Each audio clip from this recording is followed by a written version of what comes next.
Hi, I'm Johnny. This is Comics Altruism, and this is part 3 of my huge haul video with some of that going toward the auction that I'm holding on March 5th. So keep an eye on this stuff, and if anybody has any requests about what they might want to see come up in that auction, because I do have to keep it limited in order to avoid wasting way too much time like I did last time, just leave it in the comment section below and I will put that up for sale, unless it's something I've already decided is going to be for me.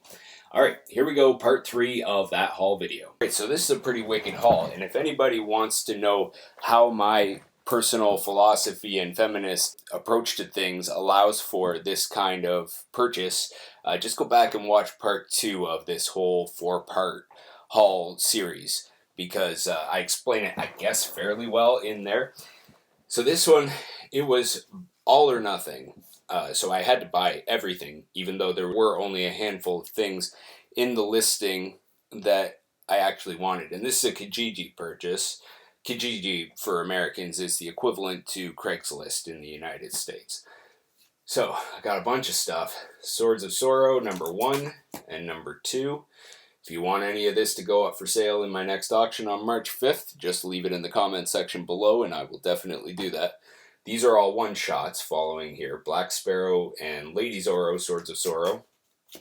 The Chaos prequel to that whole series. Deja Thoris and Irene Adler. Masquerade and Kato. Jennifer Blood and Vampirella.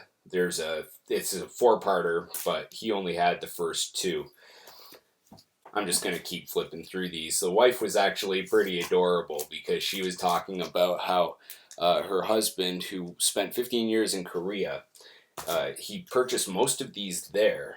I guess he was a comic lover, and now that they're married and everything, she's like, hey, you should get rid of those because they're just taking up space. And he obviously didn't care enough, which he also informed me, and it was kind of funny. He was in a meeting at the time, clearly working from home.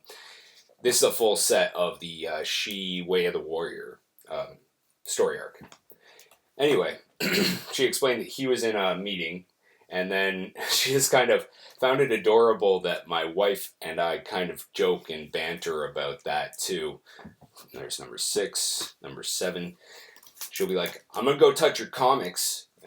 No, you won't. And they apparently have the exact same dynamic. And she sees that he continues to buy comics, but he's also trying to kind of perfect his collection and keep the stuff that he actually wants in that collection, much like what I'm doing, which is why some of the stuff that I show isn't actually up for sale. It's because I am still a collector first and foremost. I don't know anything about this. Scarlet Crush numbers 1 and 2. A lot of this stuff I'm also seeing for the first time here. He happened to bag and board his stuff the same way that I do, except that I use Mylars.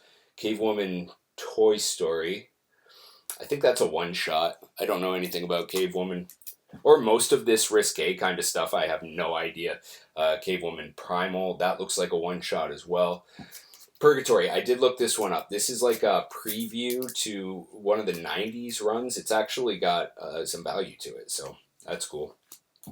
John Carter, Warlord of Mars, number 8. Purgatory, number 2. I don't know anything about Purgatory. This kind of goes in with that whole aesthetic appeal that I was talking about with Vampirella, where because it's so metal, it's almost exempt from the idea of just objectification and unrealistic expectation.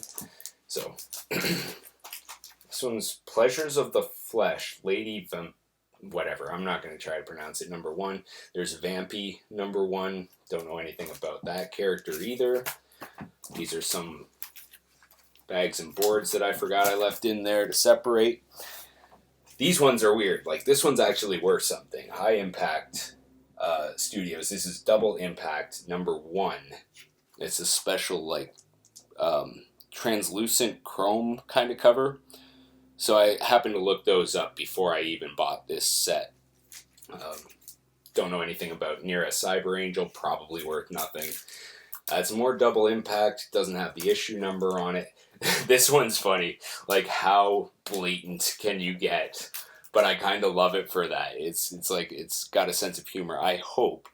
Whatever. This one is also worth something, because I looked that up. It's again with the shiny cover. It's chromium or chrome or whatever they call that. I think that's a second copy of number 1. Like I say, I'm going through most of these for the first time too. Eternal Warriors, whatever. There are 3 books in there. There's one in behind, and there's another Double Impact. The Coven, number 3, and number 4. Got Helena, Kiss of Death. Don't really know much about Helena either. I know she's a popular character among certain crowds. Spirit of the Tau, Image Comics, number 1. Belladonna from, what is that, Boundless Comics, I think? Boundless or Avatar, not really sure. Or is that, yeah, number 0. Looks like Boundless. Helena, Double Impact. And then more of that Nira stuff. I seem to remember that it was like a full set from 1 to 5 and then dropped off from there. Glory, number 1, looks like Liefeld. Yeah, Liefeld. And Ramthar, number 1. I'm kind of looking forward to reading some of those and giving myself an education. But anyway, thanks for watching part 3 of this haul video, and tomorrow will be part 4. Bye.